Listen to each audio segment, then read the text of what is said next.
Okay, नमस्ते and I am back again and आज हम बात करेंगे नीच भंग राज योग की। या एंड आज हम प्रत्यक्ष नीच भंग राज योगों की दो कुंडलियों का अध्ययन करेंगे। ये दोनों ही दो व्यक्ति जो है वो मेरे क्लाइंट रह चुके हैं पिछले काफ़ी सालों से। मैंने उनकी कुंडलियाँ बहुत नज़दीक से स्टडी की है। उनका जीवन बनाने में मेरा बहुत महत्वपूर्ण भाग और हिस्सा रहा है। तो देखते हैं नीच भंग राज योग कैसे किस्मत के दरवाजे खोल देता है, कैसे आसमान से पैसे की बरसात होती है। भाग्य बदलने वाला ये नीच भंग राज योग क्या क्या चमत्कार कर सकता है, वो आज हम साक्षात अभ्यास करेंगे, समझेंगे और जानने की कोशिश करेंगे। ओके, तो ये जो पहली कुंडली मैं आपके सामने शेयर कर रहा हूँ, ये मैं आशा करता हूँ कि आप लोग ये कुंडली देख पा रहे होंगे। तो आप ये नोट कर लीजिए, ये पुरुष का जन्म है 13 अप्रैल 1973 को। 13 अप्रैल 1973 शुक्रवार का दिन है और जन्म का समय रात को 9 बजे यानी 21 घंटे, रात को 9 बजे 9 PM 21 आवर्स। और जन्म का शहर है मुंबई। हाँ, जो लोग लैटिट्यूड लॉन्गिट्यूड में काफ़ी डिटेल्स के लिए भरोसा करते हैं, उनके लिए लैटिट्यूड है मुंबई का 18.57 नॉर्थ और लॉन्गिट्यूड है 72.49 ईस्ट। तो ये जो कुंडली है जिस जातक की, ये हमारे पास आया था करीब 16 साल पहले। करीब 16 साल पहले ये लड़का तब तो उसकी उम्र बहुत कम थी, अभी तो वो 40 साल का हो गया है, बट तब तो वो एक 28 साल का नवयुवक था। एंड काम धंधा कुछ था नहीं, कॉलेज छूट चुका था, ग्रेजुएशन पूरा हो नहीं पाया था और ये बंदा अपनी कुंडली लेके हमारे पास कंसल्टेशन के लिए आ गया। हमने इसकी कुंडली का अध्ययन किया 5 मिनट तक और फिर मुस्कुराते हुए हमने उसको कहा कि तेरा सब कुछ ठीक ठाक होने वाला है अगले 4-6 महीने में, तू जा बेटा, वो टेंशन मत ले, तू निकल, वो सब भगवान भला करेंगे। ये बच्चा फिर भी वहीं पे बैठा हुआ था। हमने कहा क्या हुआ, निकलो, आपका हो गया, सब कुछ ठीक ठाक होगा, कोई टेंशन की जरूरत नहीं। अभी हर एक क्लाइंट को सारा ज्योतिष समझाते हुए बैठना कोई मतलब नहीं बनता है। हमने उसकी कुंडली देखी थी, उसकी कुंडली में हमें सीधा सीधा नीच भंग राजयोग और बहुत सारे अच्छे योग दिखाई दे रहे थे। यहाँ कुछ बुरे योग भी थे, कोई कुंडली जो है वो परिपूर्ण नहीं होती। तो बहुत सारी अच्छाई थी और कुछ बुराइयाँ भी थी उसकी कुंडली में। तो हमने उसको कहा कि तुम निकलो। बच्चा वहीं पे बैठा था, थोड़ा सा नर्वस था, नाराज था, उसके आंखों में दुख, दर्द और एक विचित्र प्रकार का गुस्सा भी दिखाई दे रहा था। हमने कहा क्या हुआ, तो बच्चे ने कहा कि आप कह रहे हैं कि सब ठीक ठाक होगा, बट कैसे होगा ये हमें पता नहीं चल रहा। हमने कहा क्यों, हम कह रहे हैं तो होगा ठीक, कुंडली कभी झूठ नहीं बोलती है। अगर हम कह रहे हैं कुंडली देख के कि तुम्हारा सब कुछ ठीक ठाक होगा, तुम बहुत बड़े आदमी बनोगे, तो तुम बनोगे, इसमें क्या दुविधा की बात है। उसने कहा गुरुजी, आज की डेट में मैं मुंबई के रास्ते पे वड़ा पाव बेच रहा हूँ। मेरा एक ठेला है जहाँ पे मैं भजिया, वड़ा, समोसा, वड़ा पाव ऐसे खाद्य पदार्थ बेचता हूँ।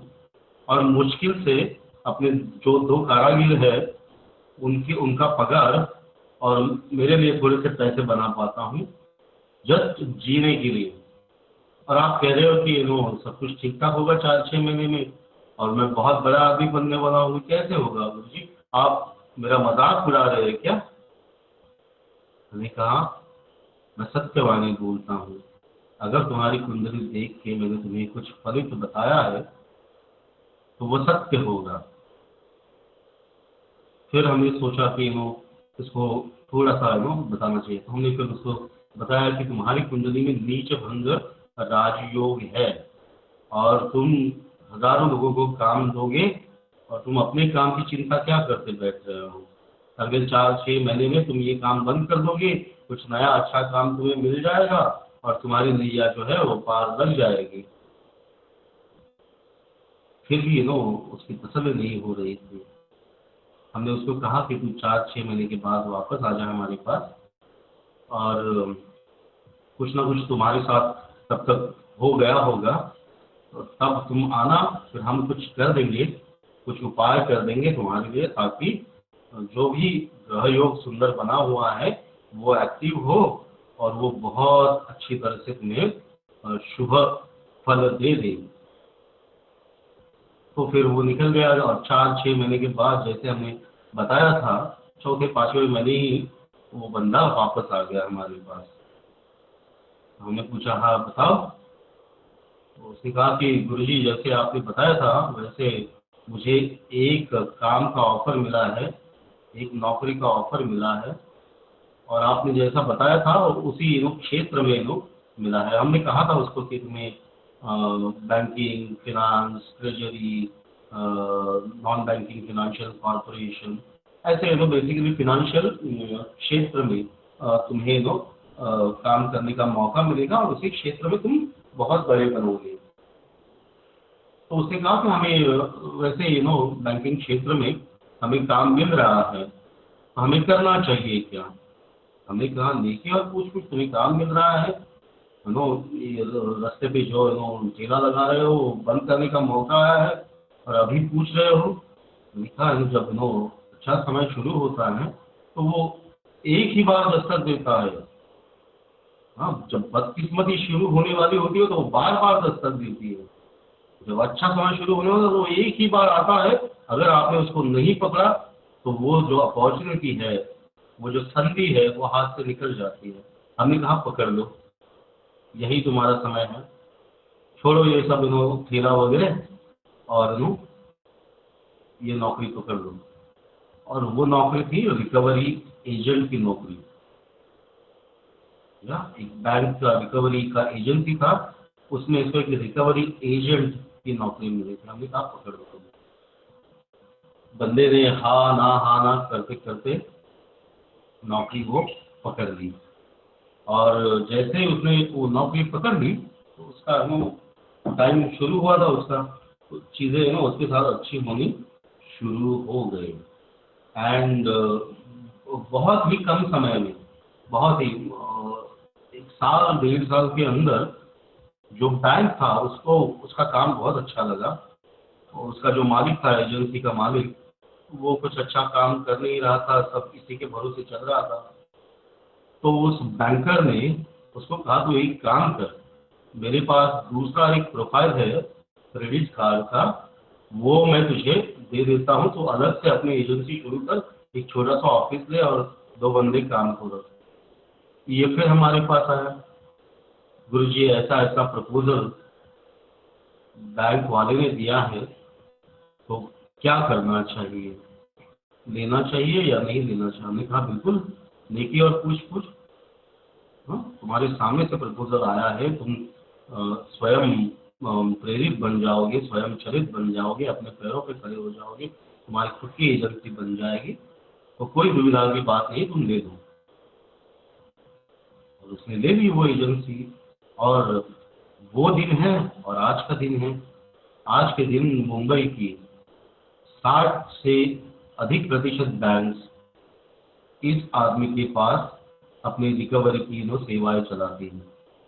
यह आदमी जो है वो मुंबई की 60 से 65% बैंकों में अपनी एजेंसी चलाता है और पूरे मुंबई और उपनगरों में ये बैंकों का जो बकाया बनता है लोगों से उसके वसूली का काम करता है।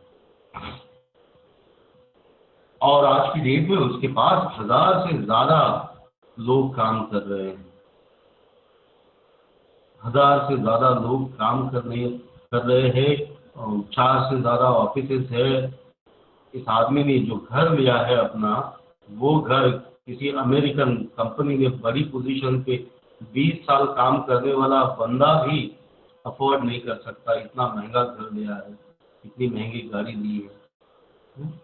तो सोचिए, एक मुंबई के रास्ते पे ठेला लगाने वाला, वड़ा पाव बेचने वाला बंदा प्रॉपर गाइडेंस से और कुंडली के योग से, रंग से राजा बन गया। यही विशेषता है नीच भंग राजयोग की। बस एकदम अंधेरे से वो आदमी को उठाता है और यश कीर्ति मान के शिखर पे पहुंचा देता है। मानो आसमान से पैसों की बरसात हो रही है। मानो आसमान में परमेश्वर विजय की माला लेके खड़े हैं कि बच्चा अपने थोड़ी सी अपनी एड़िया ऊंची कर, थोड़ी सी अपनी गर्दन ऊंची कर और तेरे गले में ये विजय माला में पहनाने के लिए तैयार बैठा हूँ। इतना सुंदर योग है, इतना अप्रतिम योग है नीच भंग राजयोग। हाँ, तो अभी कुंडली में जाके देखते हैं कि वो क्या योग था, कैसे बना हुआ था। थोड़ा सा अभ्यास हो जाएगा। तो ये जो है आपने बर्थ टाइम नोट कर लिया है। कुंडली अगर आपने बनाई होगी तो ठीक है, नहीं तो मैं यहाँ पे शेयर कर रहा हूँ। ये देखिए, ये है तुला लग्न की कुंडली और सिंह राशि की कुंडली। हाँ जी, तुला लग्न, सिंह राशि और पूर्वा फाल्गुनी प्रथम नक्षत्र के प्रथम चरण में इस बंदे का जन्म हुआ है। और आप देखोगे इसका सूर्य उच्च का है और राहु केतु नीच के है। तो उच्च के सूर्य के साथ कोई नीच का ग्रह है? तो कोई नीच का ग्रह नहीं है। राहु केतु नीच के हैं, बट उनके साथ कोई उच्च का ग्रह है? तो कोई उच्च का ग्रह नहीं। यहाँ पे चतुर्थ स्थान में देखिए, यहाँ पे मंगल उच्च का 19 डिग्री पे, 19 अंश पे बैठा हुआ है और उसके साथ गुरुदेव बैठे हुए हैं 15 अंश पे। तो ये मकर राशि में परिपूर्ण तरीके से नीच भंग राजयोग फॉर्म हुआ है। ये जो मंगल है और जो गुरुदेव है, ये दोनों जो है ये नीच भंग राजयोग तैयार कर रहे हैं जी।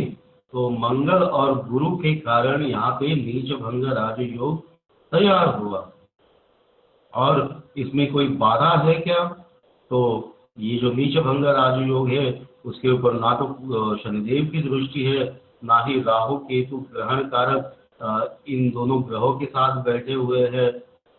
हाँ, तो और ना ही पाप कर्तरी है ना। तो बहुत सारे शुभ योगों में ये मंगल गुरु का नीच भंग राजयोग हुआ है। और दूसरी एक इम्पोर्टेंट बात जो है, आप देखोगे तो ये नीचे देखिए, वर्गोत्तम प्लैनेट्स सूर्य, चंद्र, शुक्र, यूरेनस, नेपच्यून। अभी यूरेनस नेपच्यून अगर हम लोग निकाल भी देते हैं तो सूर्य, चंद्र और शुक्र नवग्रहों में से 3 ग्रह इसके वर्गोत्तम है। वर्गोत्तम ग्रह क्या होते हैं? तो जब लग्न कुंडली के ग्रह नवमांश कुंडली में भी अपनी वही राशि मेंटेन करते हैं, तो हम उस वक्त पे कहते हैं कि नीच भंग राजयोग ग्रह जो है वो वर्गोत्तम हो गया। लग्न कुंडली का ग्रह जब अपनी वही सेम राशि रिटेन करता है, उसी राशि में अपना अस्तित्व रखता है नवांश कुंडली में, तब हम कहते हैं कि वो ग्रह जो है वो वर्गोत्तम हो गया है। अभी यहाँ पे देखिए, सूर्य शुक्र मेष राशि में है लग्न कुंडली में, नवांश कुंडली में देखिए सूर्य शुक्र मेष राशि में है, तो सूर्य शुक्र वर्गोत्तम हो गए, यानी 2 वर्गों में उत्तम हो गए। फिर चंद्रमा को देखिए, चंद्रमा सिंह राशि में है लग्न कुंडली में, और नवांश कुंडली में देखिए चंद्रमा सिंह राशि में ही है, तो चंद्रमा भी वर्गोत्तम हो गए। तो नवग्रहों में से 3 ग्रह, सूर्य शुक्र चंद्रमा जैसे 3 ग्रह इस बंदे के वर्गोत्तम हो गए हैं।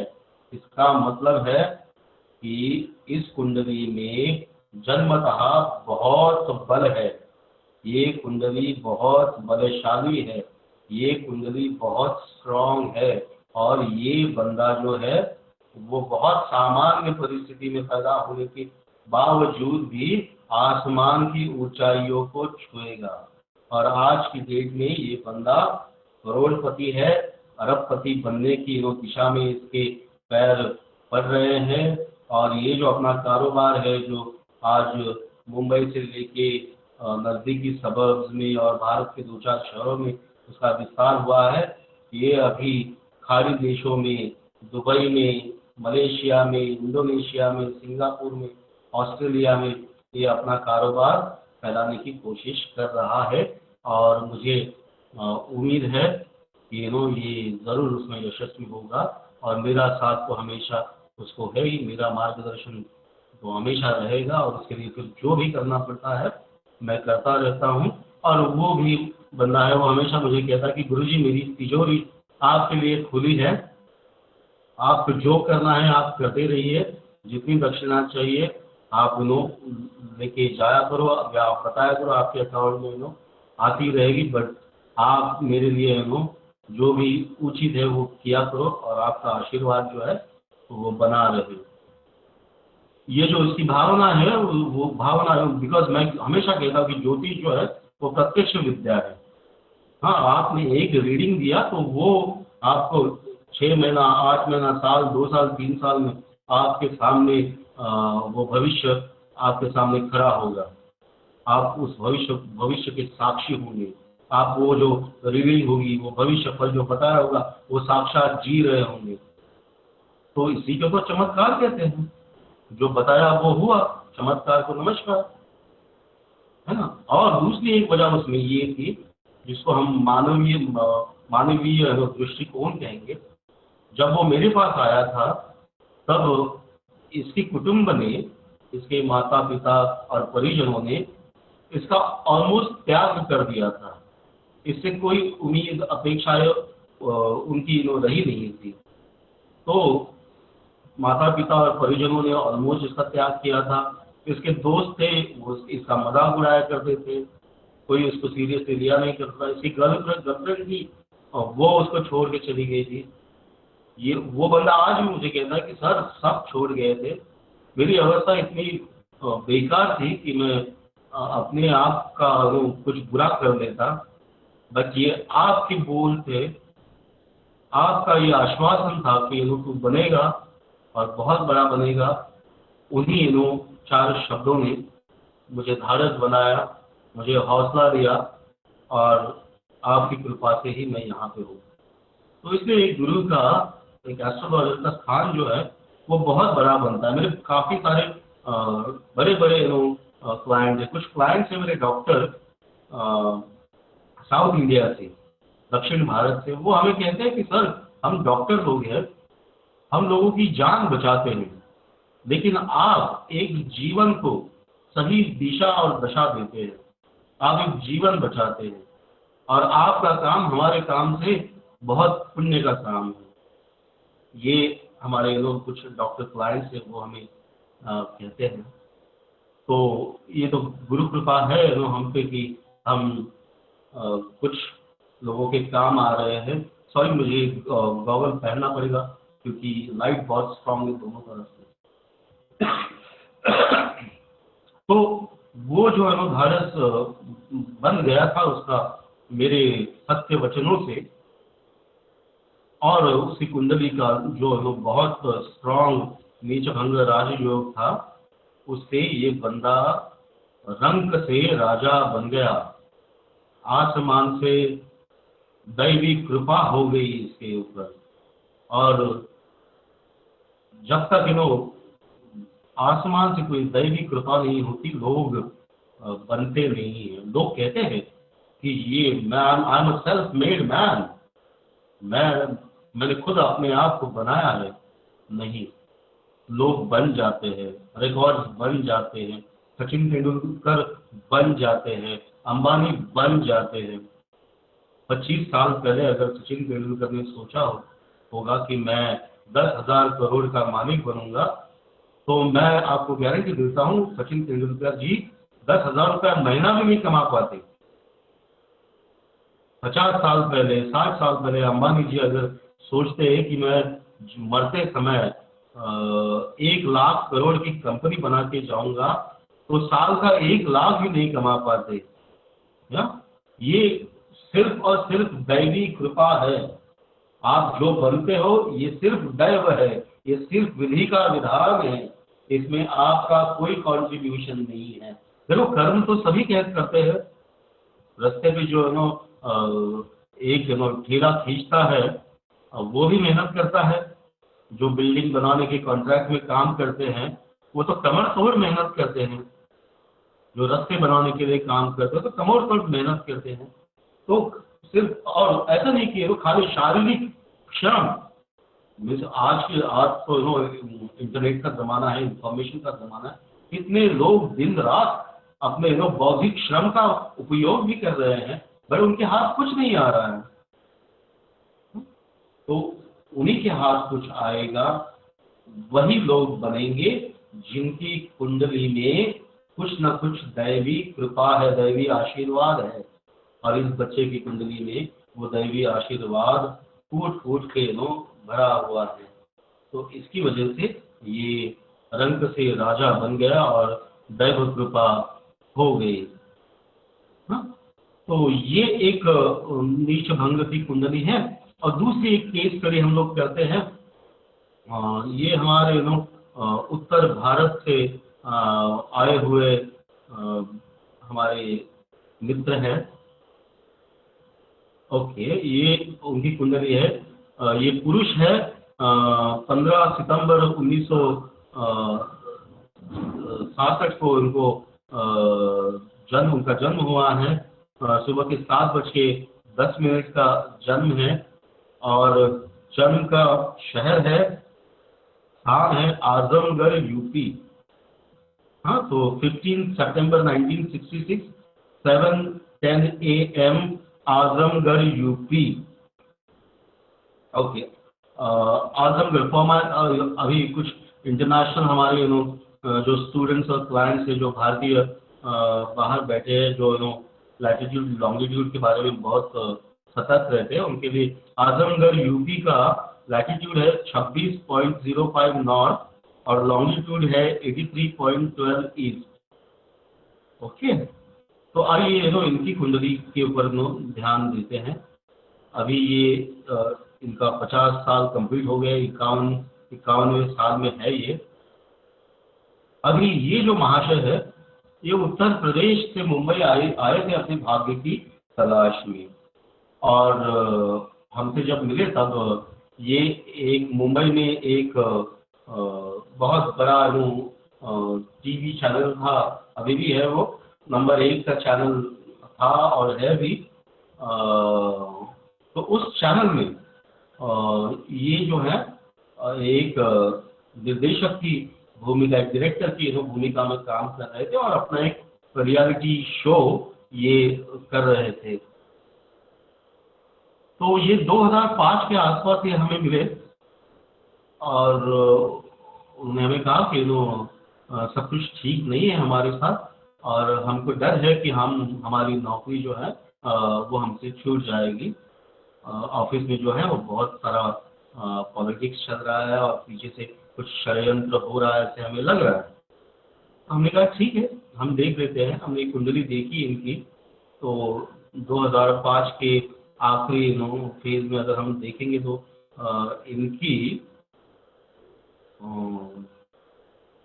इनकी राहु की महादशा चल रही थी और राहु में इनका मंगल का अंतर चल रहा था।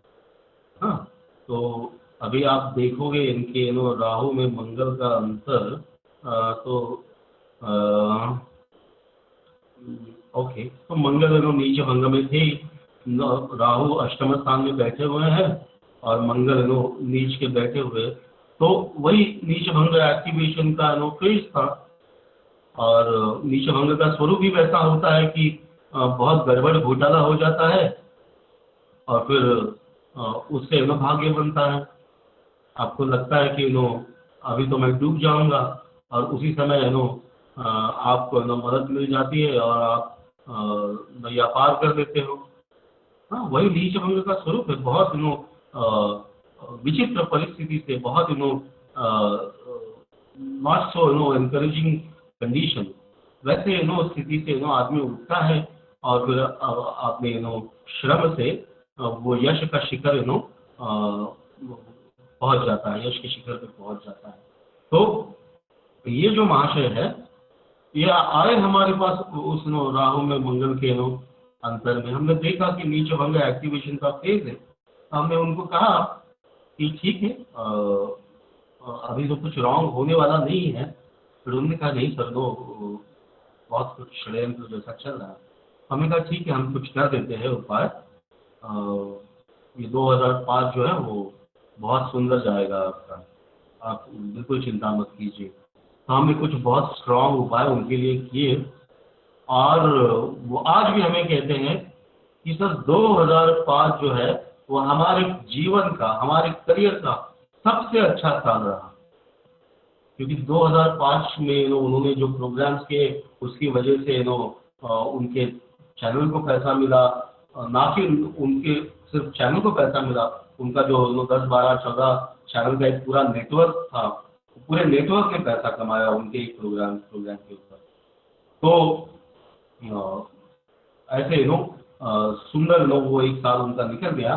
बट हमें पता था कि आगे आने वाला समय थोड़ा सा वापस ये थोड़ा सा इम्बैलेंस होने वाले हैं। और जैसा हमने उनको बताया था, वैसे 2006 के सितंबर अक्टूबर में इन्होंने हमें फ़ोन किया और हमें कहा कि सर अभी इस कंपनी में हम काम नहीं कर सकते, अभी बहुत ज़्यादा हो रहा है और हमें लगता है कि हमें छोड़ देना चाहिए। तो आपसे मिलना चाहते हैं, आप मिलोगे क्या? तो हमने कहा ठीक है, हम मिलते हैं, हमारे ही शहर में रहते हैं। तो हमने कहा ठीक है। वो दक्षिणा वगैरह, हमारे आने जाने का खर्चा वगैरह हमारा देते थे। तो उन्होंने गाड़ी भेजी, हम गए। वो सबर्ब्स में एक होटल में उनकी टीम के साथ बैठे हुए थे। तो उन्होंने पूछा क्या कहते हैं सर, नौकरी छोड़ूं? मैं सोच रहा हूँ खुद का कुछ करूँ।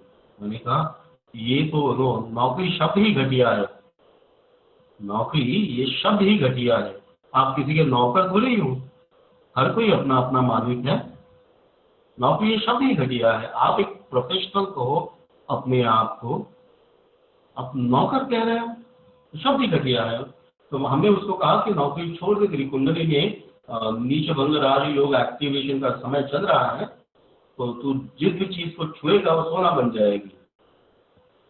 तो बंदे ने कहा कि तो पक्का सर मैं नौकर, मैं ये रेजिग्नेशन लेके बैठा हूँ, करूँ साइन और भेज दूँ? तो हमने उसको 2 लाइन बताई, वो बहुत सुंदर लाइन थी, वो आज भी मुझे याद है। वो थोड़ा सा सहम गया था, मैं बाद में जो उसको समझा हमारा मददगार क्या था। तो हमने उसको कहा कि बेटा 12 साल एक तप कहते हैं, 12 साल को 12 साल में गुरुदेव 12 राशियों का भ्रमण करके अपनी पूर्व पोजीशन पे आ जाते हैं। तो 12 साल में ऐसे कहते हैं कि गुरु का भ्रमण कंप्लीट होने से एक पत्थर भी अपनी जगह बदल देता है। तू तो इंसान है हाड़ मास का, 14 साल से एक कंपनी में पढ़ रहा है, सड़ रहा है, रो रहा है, अब निकल वहां से, निकलने का समय हो गया। जो परिवर्तन है वो सबसे इम्पोर्टेंट है। परिवर्तन संसार का नियम है और वही एक शाश्वत सत्य है। तू ये संस्था छोड़, तू निकल, तू अपना खुद का कुछ कर। थोड़ा सा मेरे शब्द थोड़े से तीखे थे, थोड़ा सा सहम गया था, लेकिन उसने हाँ ठीक है सर, आप कह रहे हो, मुझे भी वही चाहिए था। मैं ये साइन करके उसे उसी समय साइन करके अपने असिस्टेंट के हाथ उसका रेजिग्नेशन भेज दिया उसकी कंपनी।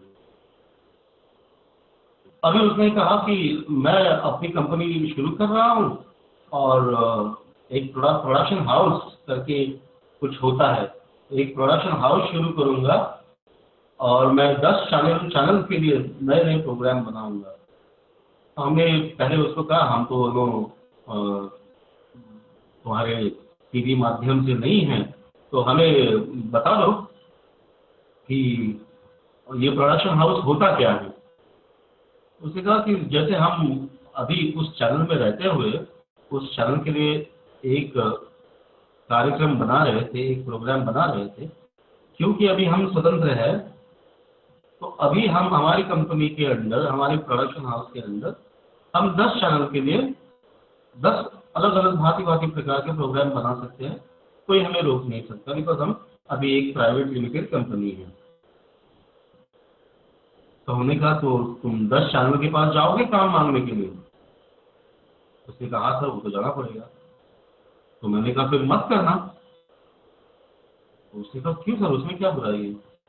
मैंने कहा कि हमने तुमको कहा था कि तुम खुद का कुछ करो, हमने तुमको ये नहीं कहा कि तुम हर दूसरे तीसरे महीने, हर दूसरे तीसरे दिन किसी अरे गहरे या किसी एक दूसरे चैनल के पास, कभी इस चैनल के पास, कभी उस चैनल के पास, तुम हर दूसरे दिन किसी चैनल के दरवाजे पे जाओ और भीख का कटोरा लेके सामने खड़े रहो और कहो कि सर मुझे प्रोग्राम दे दो। नहीं, मैं तुम्हें बिल्कुल अलाउ नहीं करूंगा। तुम्हें स्वयं पूर्ण होना है। मैं तुम्हें इसकी इजाजत नहीं देता हूं कि तुम अपना प्रोडक्शन हाउस शुरू करो। तो थोड़ा सा टेंशन में बोलो थोड़ा सा ऑप्शन क्या है? तो हमने कहा देखो, तुम्हारा समय अच्छा चल रहा है और तुम्हारे पास बहुत कम समय है। तुम्हारे पास 2-2.5 साल की एक छोटी सी विंडो है, टाइम विंडो है। इसी टाइम विंडो में, इसी 2-2.5 सालों में तुम्हें जीवन भर के लिए कुछ ना कुछ करना है। तो तुम एक काम करो, तुम अपना खुद का एक टीवी चैनल शुरू कर दो।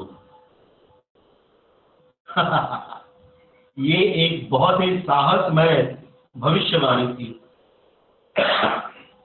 हमने उसको कहा कि तुम अपना खुद का एक टीवी चैनल शुरू कर दो और 2005 में अपना खुद का टीवी चैनल शुरू करना, यानी 500 करोड़ का इन्वेस्टमेंट जरूरी था उस समय। 500 करोड़। बट हमें मालूम था ये कर लेगा, ये बिल्कुल, बिकॉज उसका नाम बहुत बड़ा था उस समय में और हमें मालूम था कि इसके नाम पे 500 करोड़ इसको कोई भी दे देंगे। बट ये डर गया। उसने कहा कि सर ये बहुत बड़ा जोखम होगा, बहुत बड़ा रिस्की स्टेप होगा। मैं उतना पैसा खड़ा कर पाऊंगा नहीं कर पाऊंगा पता नहीं। हमने कहा तुझे वही करना है तो कर पाएगा, हम कह रहे हैं हमारे शब्दों के ऊपर विश्वास कर। नहीं सर, नहीं हो पाएगा, ये बहुत बड़ा।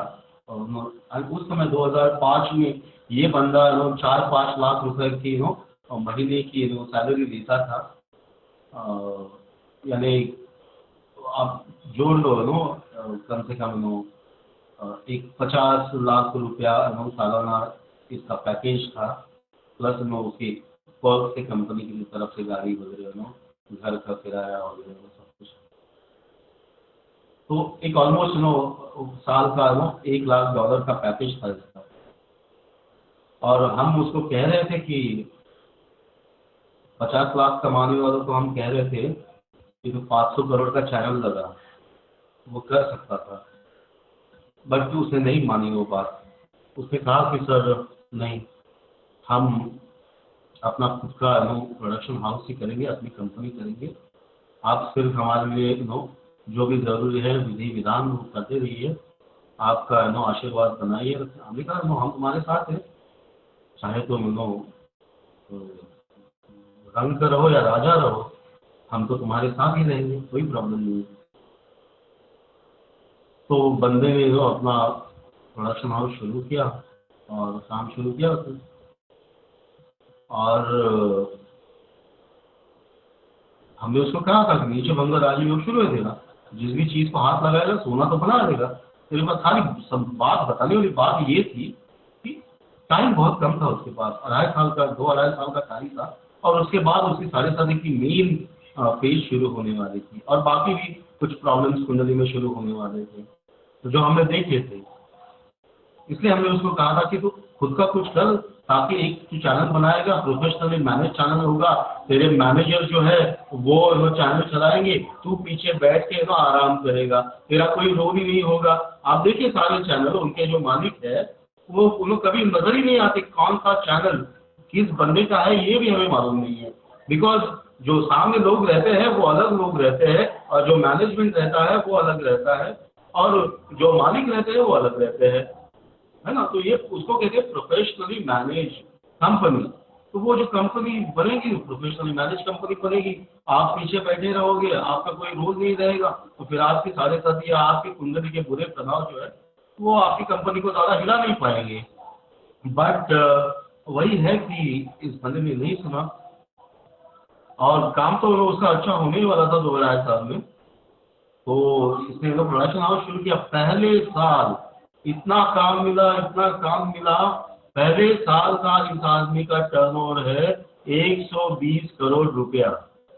120 करोड़ रुपया, कैन यू इमेजिन? जिस आदमी की सैलरी 50 लाख रुपया महीना थी, वो 120 करोड़ रुपए का मालिक पहले ही साल में बन गया। दूसरे साल में थोड़ा सा उसका टर्नओवर घट गया, और वो एक 90 करोड़ के आसपास आ गया। और फिर तीसरे साल से उसका जो डाउनफॉल शुरू हो गया, फिर वो आज तक रुका ही नहीं, बिकॉज उसकी सारी शादी शुरू हो गई थी तीसरे साल में मेन फेज में।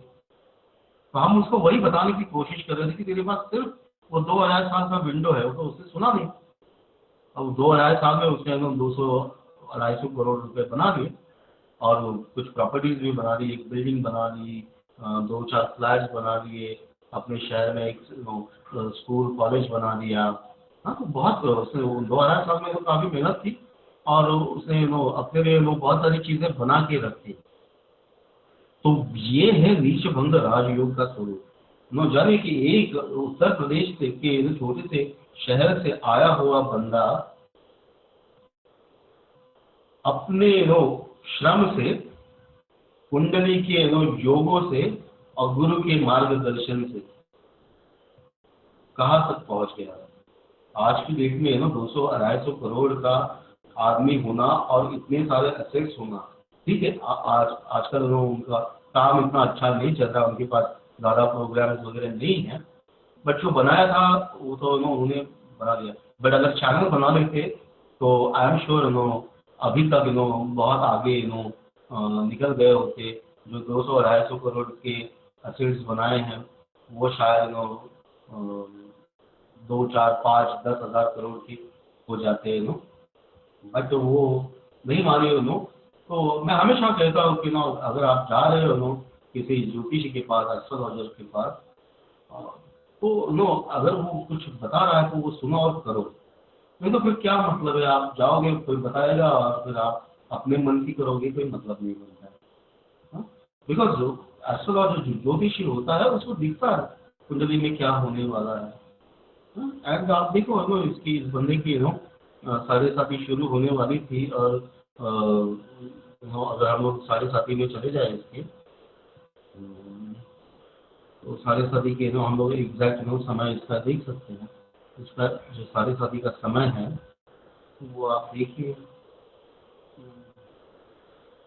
देखिए इसकी 2006 नवंबर में 7.5 शुरू हो गई है ना। और कन्या में यानी जो मेन फेज था ये इसका 2009 सितंबर से शुरू हो गया और उसी समय 2007 से 2009 तक में उसने कमा लिया। और 2009 से जैसे ही शनिदेव इसके लग्न में राशि में लग्नेश के ऊपर चंद्रमा के ऊपर से भ्रमण होने लगा। वैसे इस आदमी का जो है सारी या डामाडोल होने लगी। हमने फिर भी बचाया उसको बहुत सारे विधि विधान करके वो जो इंटेंसिटी और पोटेंशियल था वो बहुत कम कर दिया। अन्यथा ये आदमी इसका बहुत नुकसान हो जाता। तो हम स्वयं उस बंदे को लेके हम एक दो बहुत सिद्ध पीठों पे गए। वहाँ पे हमने बहुत बड़ी बड़ी पूजाएं अर्चनाएं की। उसके बाद आने के बाद तुरंत 15 दिन में इस आदमी को एक नया शो मिल गया। तो वो 4 महीने चला। उसके बाद फिर देखो जो बताया जा रहा है वो करना चाहिए आपको। अगर आप आपका काम बनता है तब तक आप हो और फिर बाद में आप भूल जाते हो तो फिर उसका मतलब नहीं। तो वो बैकफायर करेगा बिकॉज कुछ चीज़ें हैं तो आपको कंटिन्यूसली करनी पड़ेगी। अगर आपको सारा ऐशो आराम पैसा धन मान कीर्ति वो चाहिए तो वो बीच में छोड़ दोगे तो फिर कैसा होगा है। तो उस आदमी ने वो किया एंड ठीक है। अभी बहुत अच्छे मित्र हैं हमारे वो। और आज भी हम कहीं भी जाते हैं किसी भी तीर्थ क्षेत्र या तो हमारा रहने खाने से लेके गाड़ी ड्राइवर सारा बंदोबस्त वो कर देते हैं। तो बहुत सज्जन हैं बट मन की करते हैं सुनते नहीं हैं।